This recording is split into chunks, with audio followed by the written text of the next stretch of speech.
August is the month in the garden where it's been growing and you've been harvesting, but there's still more to do. So in today's video, Jacques, myself, Shannie, and Bethany on the Epic Gardening team are gonna give you some simple and fun things to do to keep your garden productive and keep you sane. For me, corn is starting to form in August, and you can tell because I have all of these little ears with my silks, which are the female part right here.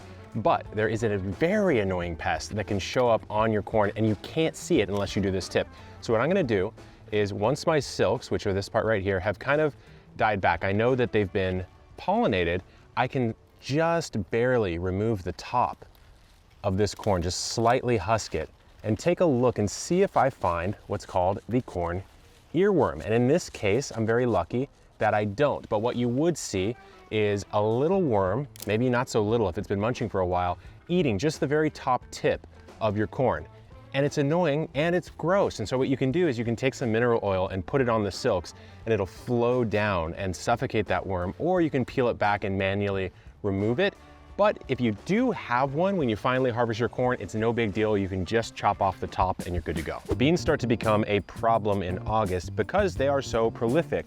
The heat of the summer is really what tends to activate beans for me. So what I do is I come out on the daily if I can. Sometimes I forget, and I'm grabbing beans by the handful because it'll help them produce more as the season progresses. You can take one bean plant and extend your yield quite a bit by coming out and picking every few days. And at the end of the season, if you've let them grow out completely, then you cut them back and leave the roots in the soil, you do have some beautiful nodules down in that root tissue that will decompose over the course of the winter and add a bit of nitrogen to your soil. It's not a huge benefit, but it is pretty nice.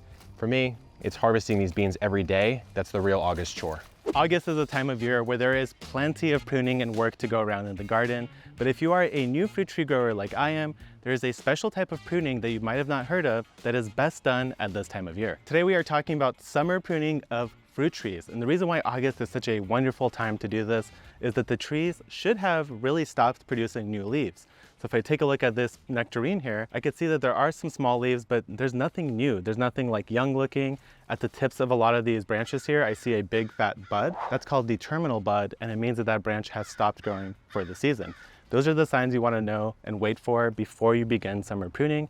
The reason why you want to summer prune is it is the best way to control the height and structure of your trees, because summertime gives you the best actual look of what the tree is growing like. It'll also allow all these cuts that we're making to heal over the summer before the fungal diseases that are really prevalent in the wintertime can set in and actually make your tree worse off by pruning it in the wintertime. So nectarines, peaches, plums, apples, those are all great examples of trees that benefit from summer pruning. So let me show you what I'm going to do and what my strategies are. Before we get into the pruning though, I wanted to talk about sanitizing. I'm going to just use a little blowtorch here. I'm going to burn my pruners until they get really nice and hot, and that should hopefully kill off any disease. Whenever you're pruning a fruit tree, the first thing you want to do is remove any dead branches. So right here, this is dead. You can tell by scraping the bark. If it's brown underneath and not green, that branch is dead. So I'm going to cut it close to the trunk here, and that'll remove that dead branch. Once you've removed all the dead branches, take a look at the structure. Right here, I see that there's essentially no growth coming out on this direction. So this branch, I definitely want to save. I'm not going to cut whatsoever because I want these to be much more vigorous in the following year to help fill out this side of the tree. What that means is that instead, we're going to focus a lot of our pruning on this half of the tree to try to bring it down in line with the branches that already exist on the other side. When doing this kind of summer pruning, keep in mind that you can get a little bit carried away with cuts. I don't recommend removing more than 2/3 of a branch. Let's take a look at an example branch. I have this really big one here that has tons of growth on it, and it's the dominant branch growing in this direction. So if I take a look at the full length here, I'm thinking I only want to remove about 1/3. So I'll come to right about here and make a cut, just like so. So now this is gone. There's no longer growth coming out from that end point. These are now going to be the primary branches on this side. And I could even come back and prune off another 1/3 on those, just to try to control the height a little bit more and stop them from overtaking these guys here. So likewise, I'll do the same on this one. I'll do the same on this one. And now I'm already bringing that height down to an even level. Here's all the material we removed thus far. I'd say maybe about 1/4 of the tree is now gone. And I feel much better about the balance of these branches. The final thing we need to look at though is for any branches that are growing into the middle, those aren't going to really end up working out for us. If this continues growing from this point it'll just hit this branch and it'll get all crowded. Same with this one over here, it's just going to bump into another branch. So what I'm going to do is come very close to the base and just fully remove those branches. I'm also going to remove this one here. Now I have a good balanced tree without any branches growing into each other, and I've lowered the height. And next year it'll be much easier to harvest and the tree will look much more balanced. I am a person who always likes to be prepared. So August is the month when I will walk around my garden and I will make note of the plants that I definitely have to grow again the following year, and also a note of the plants that I probably don't want to have in my garden again. When you have limited space, you really have to be a bit tough about your plant selection, and I want to make sure that I'm either saving seeds or ordering seeds for the plants that I definitely want to have in next year's garden. I've been gardening in this space for 5 years now, so I do have my favorite go-tos. For example, I know that I love the Queen Lime Zinnia series, so I always have those every year. But I also tried 2 new zinnia varieties. They're new to me this year, and I have to make sure that I grow them again next year because I love them so much. So this is the Zinnia Envy. It's a really pretty lime green. And then I have the Mazurkia zinnia here. And I feel like August is the perfect time of the year to start making your lists because I've spent the last few months with these plants already. So I know how they perform for me. I can tell if they're high or low maintenance, how they deal with the pests and diseases that I normally see in my garden, and then just whether I like the look or taste of the plants that I'm growing.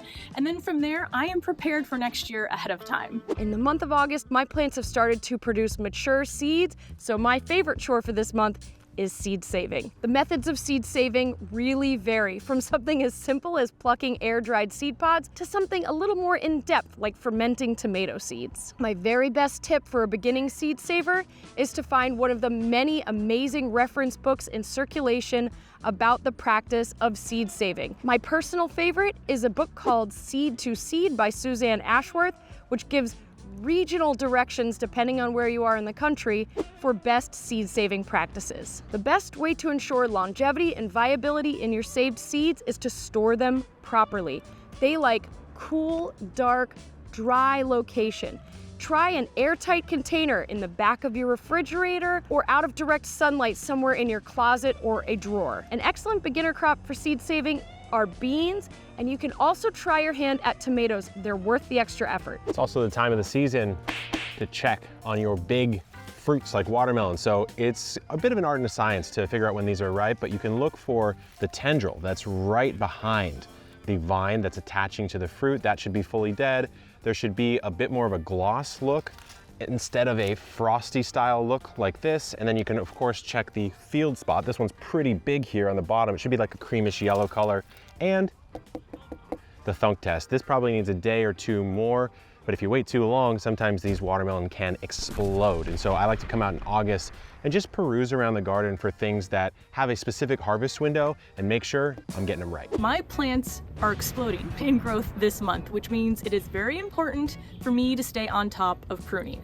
When you garden in a small space like I do, your plants might be spaced a little bit closer together than they would be otherwise. So it's very important to keep the size of each individual plant contained, just so there's enough airflow for each plant to prevent disease and keep them healthy. For example, I have here a black-eyed Susan vine, and what I wanted to do is grow up my flower cart here, which it's doing perfectly, but it's also starting to grow into this walkway, and this is the only path I have from where I'm standing over to the other side of my garden. So I just need to go ahead and trim off any part of this vine that is growing where I don't want it to grow. This way I can keep the pathways clear that I need to get around my deck garden. I really only have one pathway, so as long as the plants aren't growing into it, then that's fine. I also have 3 indeterminate tomato plants in my garden, which can get very large if you don't keep them pruned back. And because of my lack of space, they are planted pretty close to the plants next to them. I'll remove any branches that I think are growing into other plants, but I'll also go ahead and take out the suckers that I see growing. And this is a part of small gardening that I might do more than other gardeners, just because I want to put as many plants as I can fit in here because I love them so much, but I also need to make sure that all of my plants have enough space to really thrive. If you're in August and you still have a couple months left in your growing season, you can plant an annual flower patch. That's what I've done here. This is traditionally my artichoke patch, but they die back in the late summer. So I've cut those down, and that gives me a few months to plant something beautiful in this area. So I have some native milkweed, I've got some salvia, of course I have some ornamentals going on here, some strawflower and various other annuals that will beautify this area that is normally reserved for a perennial edible. So it's a fun little project that can maybe spark a little more juice and motivation to get back into the garden in August, which sometimes it just gets a little bit tiring, and it's okay to take a break if you want to. And if you're looking for what to plant in August, check this video out right here. Good luck in the garden and keep on growing.